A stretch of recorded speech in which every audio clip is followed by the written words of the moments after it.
1944, un nuevo año, tal vez el comienzo de un gran año. Atrás quedaba un 43 cargado de sucesos. En Leningrado comenzaba el retroceso de las fuerzas nazis. Llegaba a su fin la década infame. Gobernaba nuestro país el general Pedro Pablo Ramírez, a quien la imaginería popular llamaba, a raíz de sus iniciales, presidente para rato. El joven coronel Perón era nombrado al frente de la poderosa Secretaría de Trabajo y Previsión. Mientras tanto, la vida cotidiana de los habitantes de nuestro país seguía su curso. El biógrafo era el gran suceso argentino y el tango una pasión nacional. Pero el 15 de enero de 1944, el destino nos jugaba una mala pasada.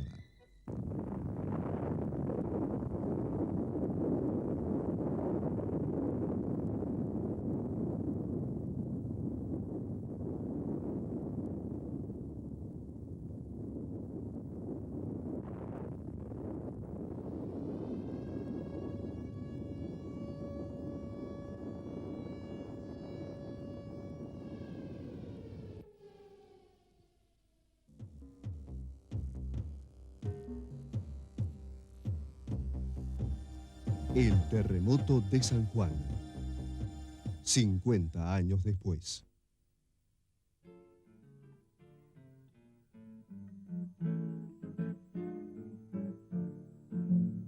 Ubicada en la región centro-oeste del país, es San Juan una provincia con historia. Desde aquí, el presbítero Fray Justo Santa María de Oro firmaba el acta de nuestra independencia allá por el año 1816.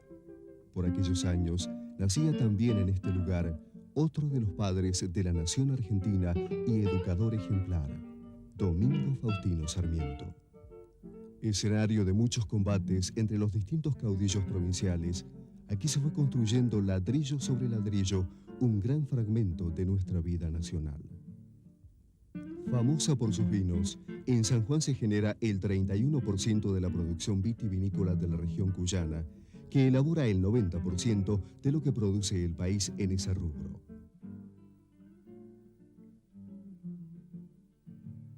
La provincia se localiza en la zona de mayor actividad sísmica del país. Prueba de ello lo constituyen las elevadas marcas que registran las estaciones sismológicas, así como los numerosos terremotos destructivos que la han afectado en los últimos 100 años. Según la información de la que se dispone, hubo en San Juan 5 terremotos de importancia. El primero de ellos se produjo en el siglo pasado, en 1894, y el último en 1977. Su centro urbano más importante es la ciudad de San Juan, fundada en 1562 por Juan Jufré y conocida en tiempos de la colonia como San Juan de la Frontera, por ser entonces lindante con otra frontera provincial. Es la capital provincial y el núcleo urbano más desarrollado del estado cuyano. Otro asentamiento importante es Caucete. Ubicada a unos pocos kilómetros de la ciudad de San Juan, fue la ciudad más afectada por el fuerte sismo de 1977.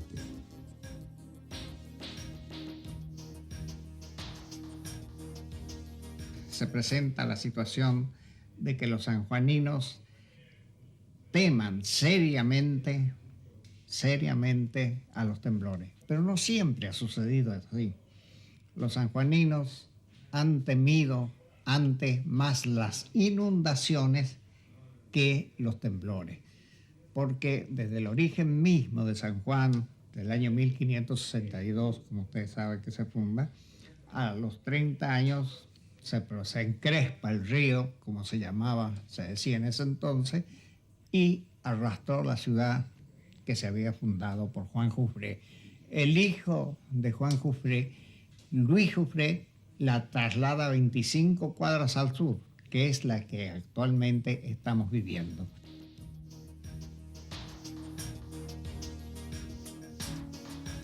Dominada la fuerza del río, el desarrollo urbano no se hizo esperar.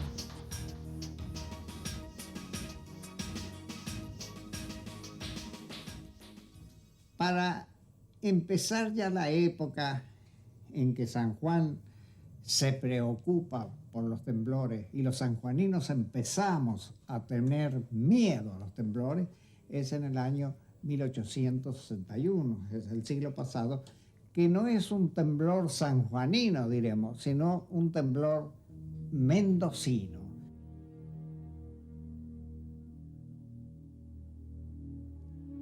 Fue en 1894, ya cerca del fin de siglo, cuando se produjo el primer sismo sanjuanino, ocasionando daños de consideración en casi todas las localidades de esta provincia y de La Rioja, incluyendo ambas ciudades capitales.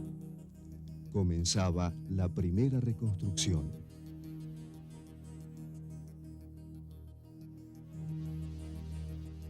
Cincuenta años después, la ciudad se había transformado en un importante conglomerado y a su vez en una apacible capital provinciana donde los habitantes desarrollaban permanentemente sus actividades cotidianas, aunque sin renunciar a la acostumbrada siesta diaria.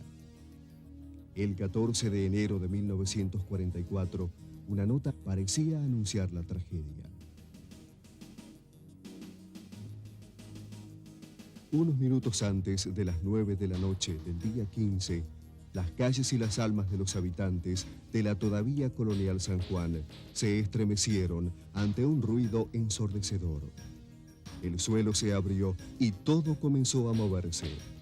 Miles de personas observaron atónitas el enojo subyugante de la tierra. En apenas 15 segundos ya nada quedó en pie. Solo algunos rudos edificios habían soportado la embestida de la más brutal de las naturalezas. Quedaron destruidas en forma instantánea unas 13.000 casas. Nunca se supo la cifra exacta de víctimas fatales, pero su número rondaría los 10.000. La mayoría de los cuerpos debieron incinerarse debido al riesgo de epidemia.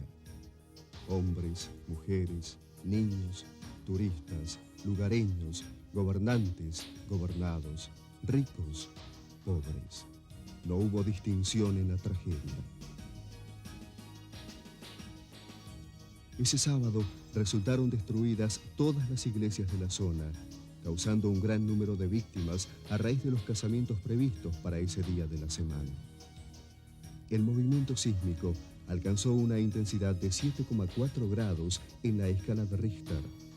Fue de menor magnitud que los terremotos de 1894 y de 1977, de más corta duración y abarcó un radio de acción inferior, lo que indicaría un mecanismo diferente de generación de ambos efectos sísmicos. Sin embargo, por su tremendo poder destructivo y el elevado número de víctimas, este terremoto constituye el desastre natural más significativo de la Argentina en este siglo. Su epicentro se ubicó a unos 20 kilómetros al norte de la ciudad de San Juan, en las proximidades de la localidad de La Laja, departamento de Albardón. Su nombre proviene de la gran cantidad de yacimientos de distintos tipos de piedras, especialmente piedra laja. Es en este lugar donde se encuentra la falla geológica que dio origen al terremoto. En la ruta que une la capital provincial con dicha localidad, el camino quedó cortado por un escalón de más de medio metro, formado como consecuencia del movimiento vertical producido por el sismo. Tal vez un intento de la ciudad por separarse de ese tórrido desierto carente de vida.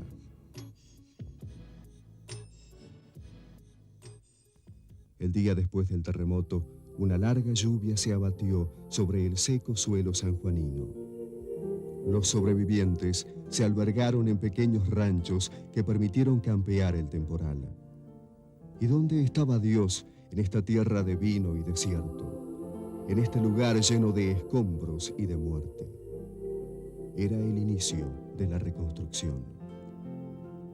La noticia llegó al país principalmente a través de la radio. De allí pasó a los diarios, al gobierno y a la gente. La solidaridad no se hizo esperar. Algo decía que allí estaba Él, Dios, en la solidaridad de todos.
La ayuda provino de distintas provincias, de la nación, de los países vecinos, de los particulares. Se hizo presente en la provincia el presidente de la Nación, general Pedro Pablo Ramírez. Con posterioridad, se organizó en Buenos Aires una misa que contó con el auspicio del entonces gobierno nacional en favor de las víctimas. Por los hombres que arrancaban a la tierra el fruto de su pan y de su vino que hoy hemos ofrecido a Dios, transustanciado en su cuerpo y en su sangre sacrosanta. Desde la República Hermana de Chile, 2 pilotos que transportaban ayuda humanitaria cayeron en el cruce de la cordillera, perdiendo ambos la vida. Sin embargo, la ayuda prosiguió. Se recolectaron fondos y se conformó luego el Comité Pro Reconstrucción de San Juan. 400 niños sobrevivientes llegaron a la ciudad de La Plata, muchos de ellos huérfanos y necesitados de cariño. Desde la Secretaría de Trabajo y Previsión se fomentaba la participación. En distintas entidades financieras se abrían cuentas con el fin de recaudar dinero para paliar la situación. Los artistas, en tanto, organizaban festivales solidarios. En uno de esos festivales, realizado en el Luna Park de Buenos Aires, se conocían el entonces secretario de Trabajo y Previsión, Juan Domingo Perón, y la actriz de radioteatro, María Eva Duarte.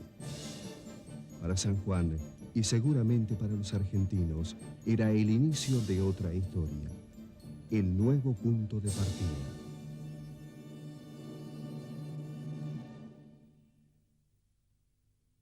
Después de 1946, junto a las obras de reconstrucción, se creó un sistema de riego para las tierras periféricas que permitían brindar trabajo y comenzar con las tareas de reactivación económica. Estas tierras serían entregadas a quienes estén dispuestos a trabajarlas.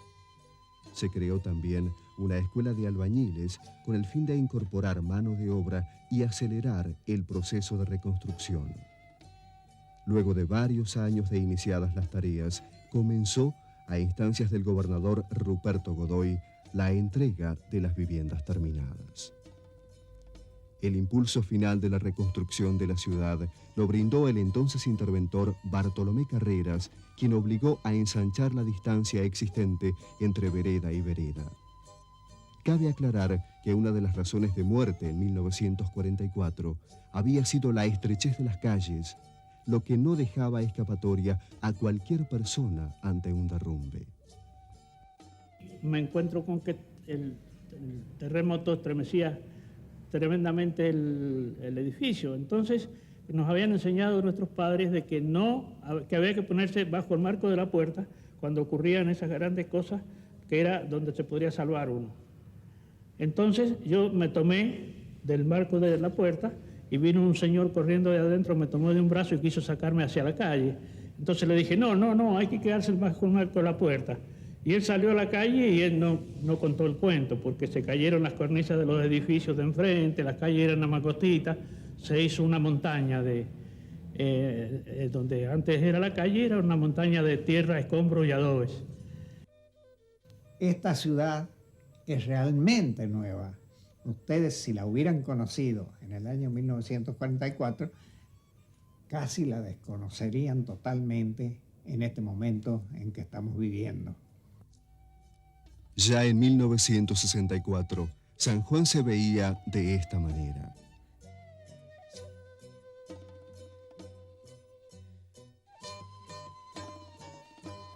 Era el resultado de años de esfuerzo compartido.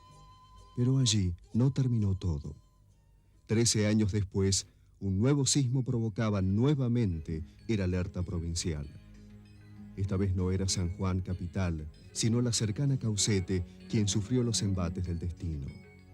Ocurrió el 23 de noviembre de 1977. El terremoto alcanzó la magnitud de 6,6 grados Richter y fue percibido en la ciudad de Buenos Aires y en el sur de Brasil. El epicentro se registró en la falla geológica localizada en el Cerro Pie de Palo, ubicado en las cercanías de aquella ciudad. La característica más importante del terremoto consistió en su larga duración, lo que acentuó su poder destructivo. La cantidad de muertos fue de 65, mientras que los heridos llegaron a más de 300. La mayoría de las víctimas fatales habitaban casas de adobe, las que fueron destruidas casi en su totalidad. Con posterioridad al sismo, se construye en Caucete el llamado Barrio Nuevo, a partir del uso de materiales más adecuados para la zona. En la capital provincial, las estructuras construidas, teniendo en cuenta las reglamentaciones vigentes, se comportaron de manera adecuada. Para la historia, este fue el último gran terremoto.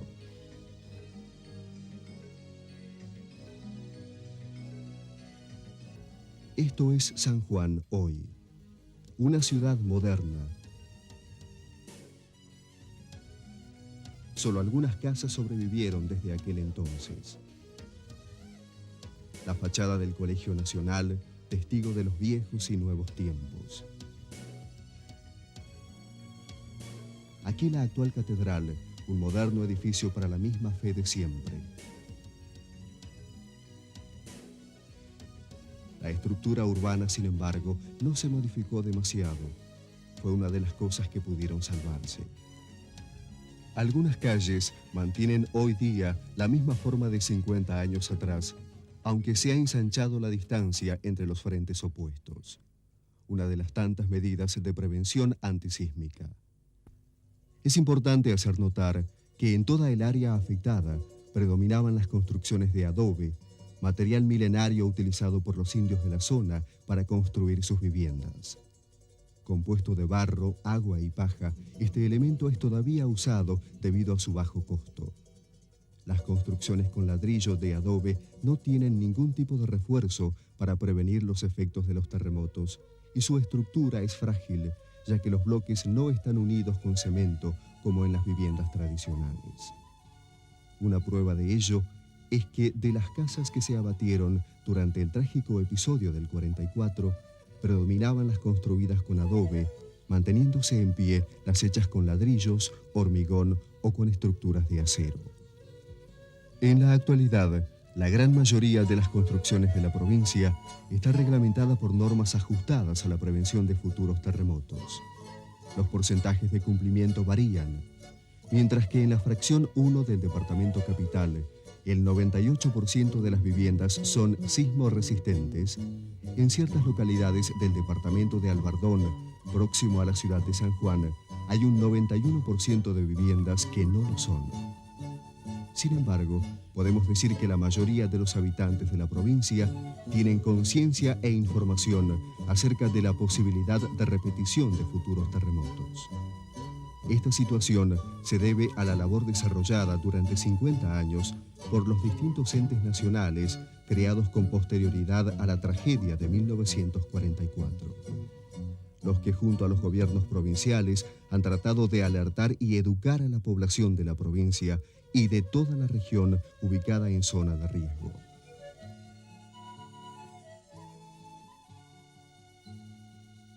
El primer organismo creado después del sismo de 1944 fue el Consejo de Reconstrucción de San Juan, que como su nombre lo indica, se encargó de planificar la reconstrucción urbana. Una ardua tarea que, a decir de muchos sanjuaninos, todavía no ha concluido. El Consejo de Reconstrucción de San Juan cumplió su tarea eficientemente durante 20 años. Una vez terminada su tarea, surge lo que fue el Consejo Nacional de Construcciones Antisísmicas y Reconstrucción de San Juan, que se lo conoció con el nombre de CONCAR. Este consejo tuvo a su cargo las primeras estaciones sismológicas que aparecen en San Juan, el primer código, el primer reglamento ya específico, que fue el CONCAR, famoso CONCAR 70, y llegó un momento donde el Poder Ejecutivo decidió disolver el Consejo Nacional de Construcciones Antisísmicas, el CONCAR, pero sentía que sería un despropósito disolverlo, ¿no? Que no quedara nada de la experiencia que se había recogido de este sismo y del trabajo de este Consejo Nacional. Por eso crea lo que fue el Instituto Nacional de Prevención Sísmica, que tiene a su cargo todo el dictado de las normas que rigen la obra pública nacional. El INPRES fue creado en 1972 y tiene la función de investigar y recomendar políticas que hacen a la planificación en zona sísmica en cualquiera de sus tres enfoques: preparación para la emergencia sísmica, legislación del uso del suelo y reconstrucción después de un terremoto. Es vanguardia en el desarrollo sostenido de la sismología y de ingeniería sismorresistente en la República Argentina. El instituto recibe informes en forma permanente provenientes de los distintos países ubicados en zona de riesgo, lo que permite estudiar los fenómenos que se van produciendo y extraer conclusiones. A pesar del instrumental que se posee y del avance científico en este campo, es muy difícil poder prever un terremoto, como tampoco, en caso de producirse alguno, pueden anticiparse sus características. En este momento, la teoría de predicción de terremotos, yo les diría que está en un nivel sin ningún grado de exactitud todavía. Predecir un terremoto significa yo poderle decir que tal día a tal hora va a ocurrir un sismo de magnitud tal, y tiene que ser exactamente así, ¿no? Ese día, esa hora, y tiene que aparecer el sismo y tener esa magnitud. En realidad esa teoría, hay muchas teorías que han intentado, pero no hay nada fundamentado, han fracasado, basadas en infinidad de cosas, hasta científicas, menos científicas. Todavía no se ha probado ninguna de ellas no se ha probado que haya tenido éxito.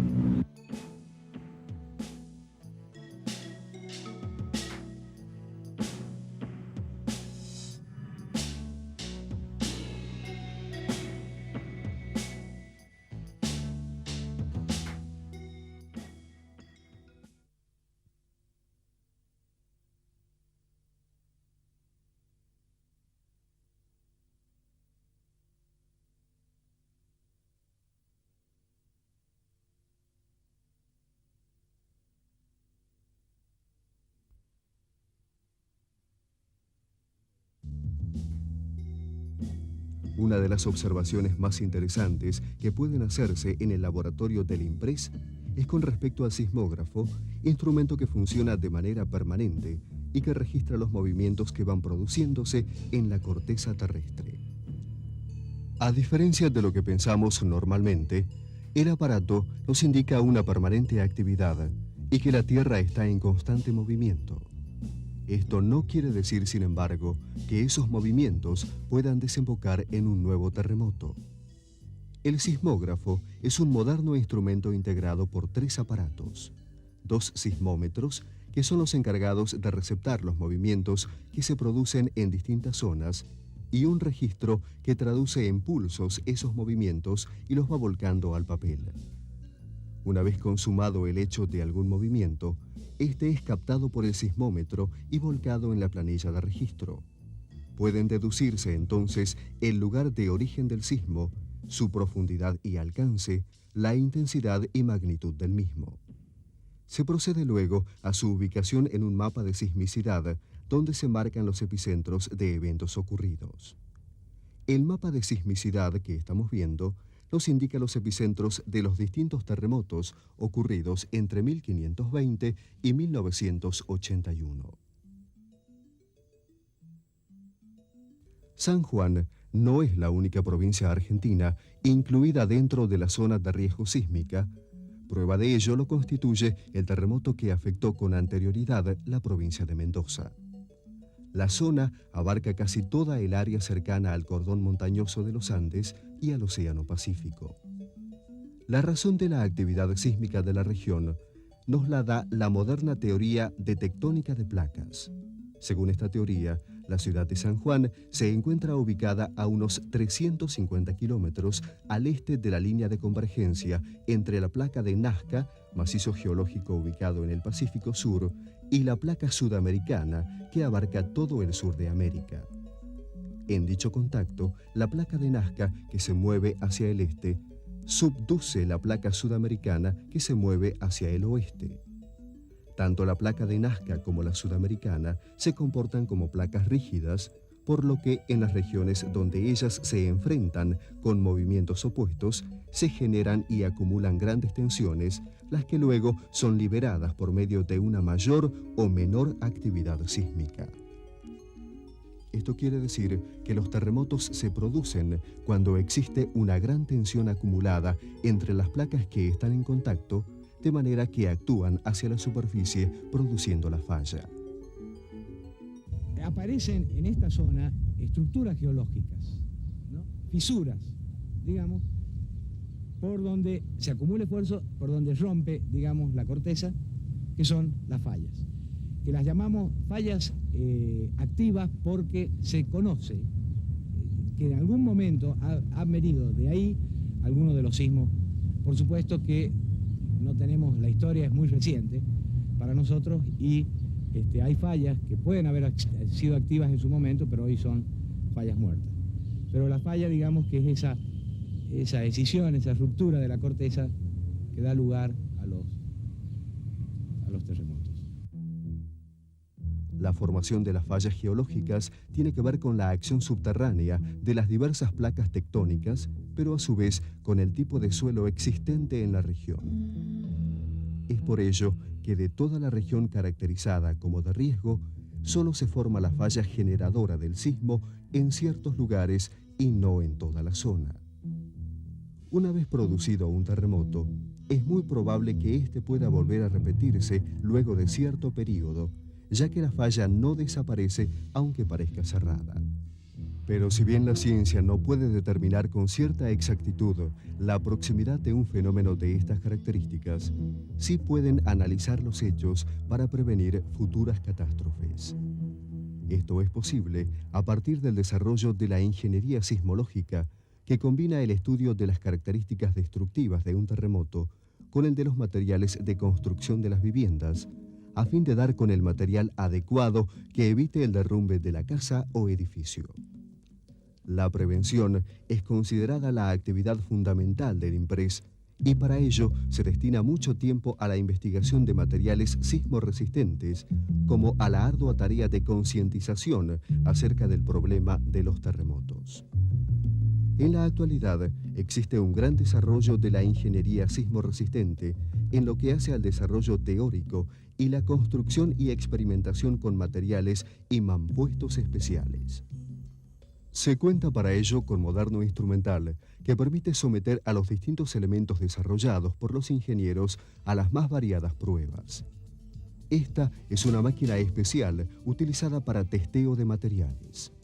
Una L de concreto de varios metros de altura y espesor sirve de sostén a dos brazos hidráulicos que mueven al objeto a testear de manera vertical y horizontal, imitando el movimiento producido en el instante terremoto.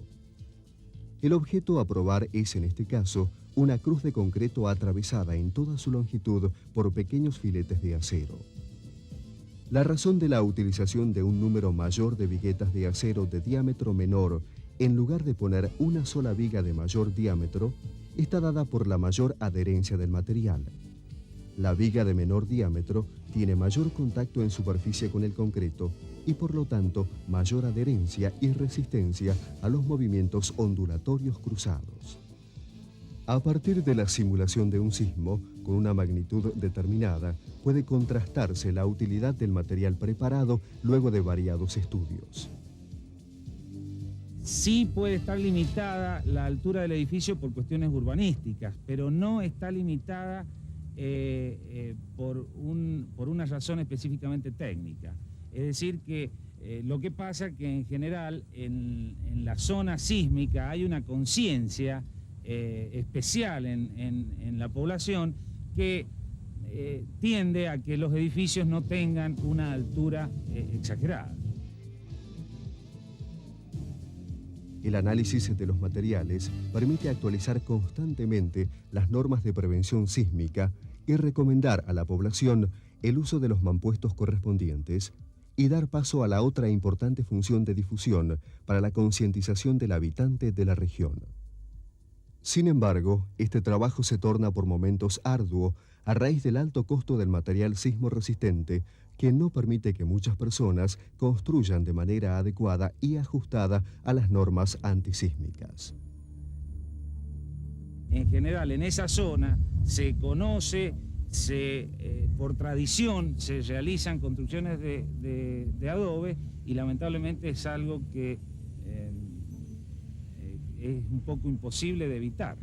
Pero sí se le trata a esa gente de inculcar o de brindarle ciertas pautas de manera que esa construcción de adobe, que si bien no es resistente, sismo resistente, pueda tener un comportamiento más adecuado ante el advenimiento de un sismo, ¿no? A partir del terremoto de 1944, la prevención y la comunicación permanente, llevada a cabo por los sucesivos gobiernos y organismos especializados, ha generado un alto grado de concientización acerca de los riesgos de vivir en la zona sin una vivienda adecuada.